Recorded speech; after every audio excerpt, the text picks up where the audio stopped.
क्या आपने कभी सोचा है कि एक ही इंसान अपने परिवार को खुशहाल बना सकता है और वही इंसान अपने पूरे घर को बर्बाद भी कर सकता है। नमस्कार साथियों, आप सभी लोगों का स्वागत है चाणक्य नीति के अध्याय 9 में।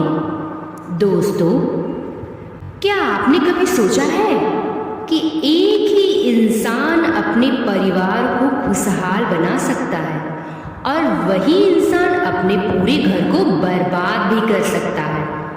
कभी छोटी सी आदत हमारे जीवन को संवार देती है और वही आदतें हमें नीचे भी गिरा देती हैं।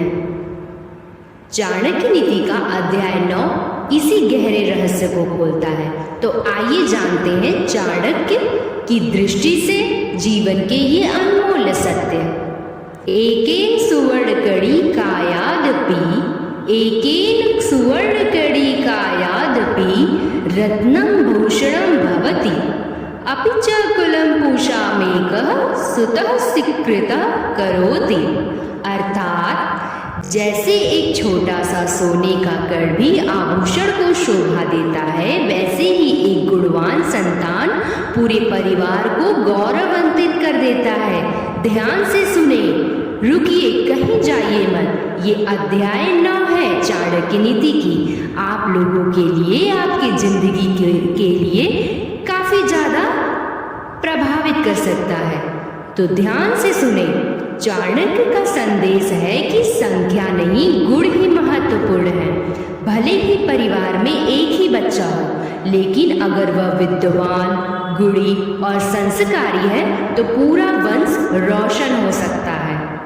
सोचिए जरा, समाज में कई ऐसे लोग हुए हैं जिन्होंने अकेले अपने कर्म और विद्या से पूरे परिवार का नाम ऊंचा किया।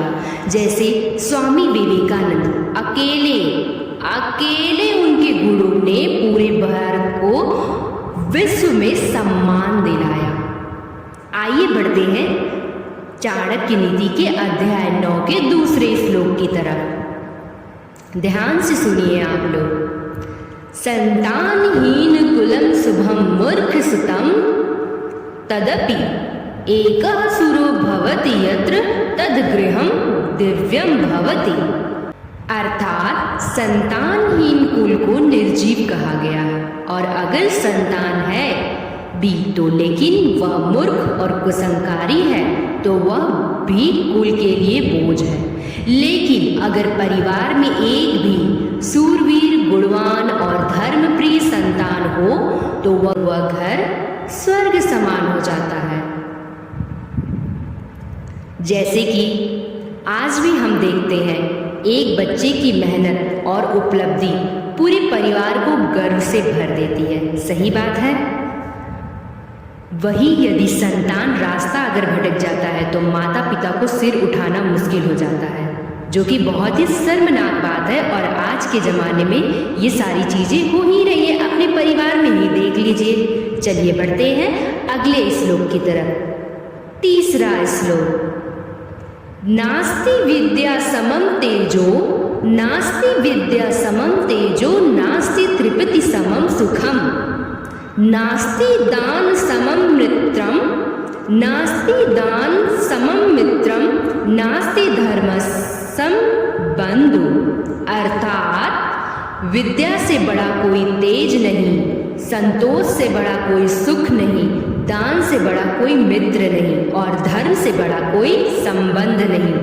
अगर आप लोगों ने इसके अर्थ को ध्यान से नहीं सुना तो फिर से सुनिए और ध्यान से सुनिए। मेरे हर एक शब्द को, कही गई हर एक शब्द आपकी जिंदगी को प्रभावित कर सकता है और साथ ही आपके ज्ञान को बढ़ा सकता है।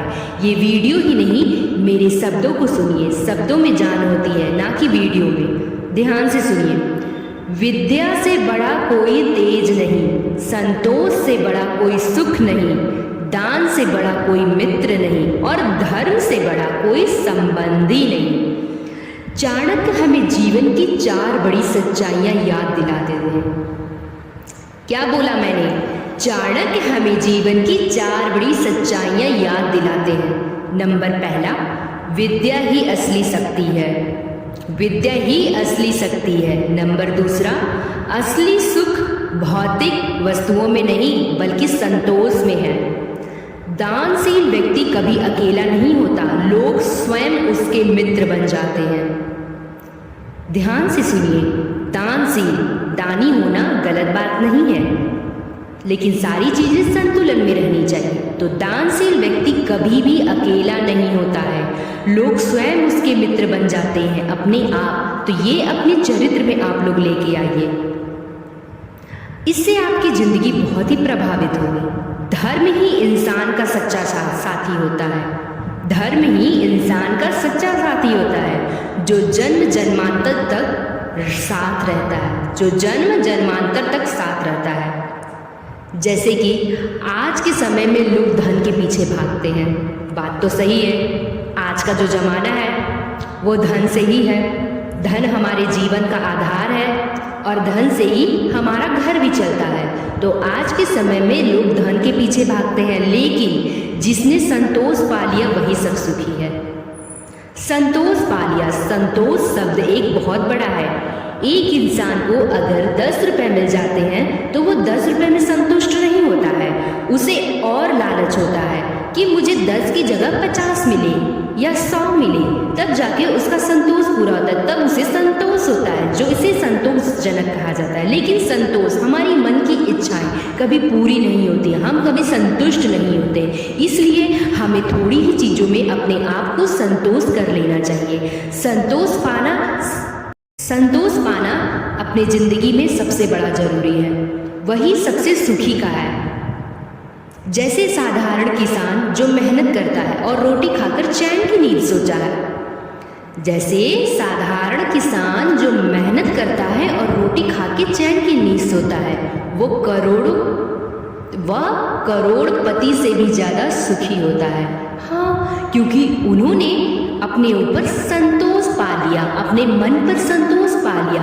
शरीर के लिए हमें उन्हीं पदार्थों की ज़रूरत होती है जिनसे हमारा शरीर हरा भरा हो, हमारे शरीर में वो सारे तत्व हो जिनसे हमारा शरीर हर दिन ग्रोथ होता रहे, हमारा मन खुश रहे, हमारा दिमाग संतुलित रहे और सही दिशा में चले।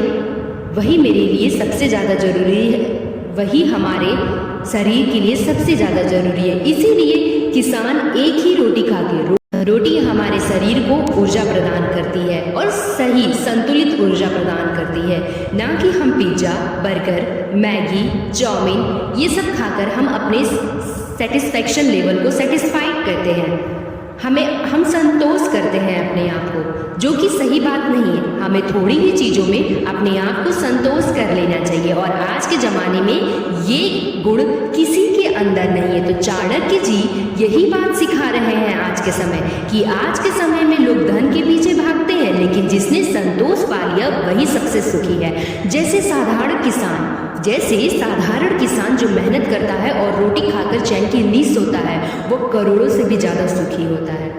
तो आज के इस अध्याय 9 में हम यह सीखते हैं दोस्तों, पहला, गुण हमेशा संख्या से बड़ा है। गुण हमेशा संख्या से बड़ा है, इसलिए हमें अपने अंदर गुण पैदा करने की ज़रूरत है। दिखावटी चीज़ों से हमें अपने आप को दूर करना होगा। नंबर दूसरा, एक गुणवान संतान पूरे कुल को स्वर्ग बना देता है। अगर हमारे कुल में एक संतान गुणवान्वित है, एक संतान गुणवान्वित है, विद्या से भरपूर है, तो वो हमारे कुल को स्वर्ग बना देता है, वह हमारे कुल को स्वर्ग बना देता है। मूर्खता, नंबर तीसरा, मूर्खता और अधर्म पूरे परिवार को नीचे गिरा देती है। मूर्ख इंसान हमारे कुल को नीचे गिरा ही देता है और ये बात सही है, हमें अपनी ज़िंदगी से ये बात सीख लेनी चाहिए लोगों के व्यवहार से। नंबर चौथा, विद्या, संतोष, दान और धर्म, यही जीवन की असली संपत्ति है। विद्या, संतोष और दान, धर्म, यह जीवन की असली संपत्ति है। आपके जीवन में कौन सी चीज़ आपको सबसे ज़्यादा सुखी देती है? विद्या, संतोष, दान या धर्म? कमेंट में अपनी राय जरूर लिखिए और आपको अध्याय 9 की नीतियाँ कैसी लगी आप जरूर हमें कमेंट में बताएं। इससे मुझे मोटिवेशन मिलता है और मैं आप सभी लोगों के लिए अध्याय 10 की वीडियो लेकर आऊंगी आप सभी लोगों के लिए, जिससे आपकी विद्या और बढ़े, जिससे आपका ज्ञान और बढ़े और आप और विद्वान बने। अगर आपको यह वीडियो अच्छा लगा तो लाइक करें, सब्सक्राइब करें और शेयर करें, क्योंकि आगे हम चाणक्य नीति के अध्याय 10 को समझेंगे जो जीवन बदलने वाला है। धन्यवाद।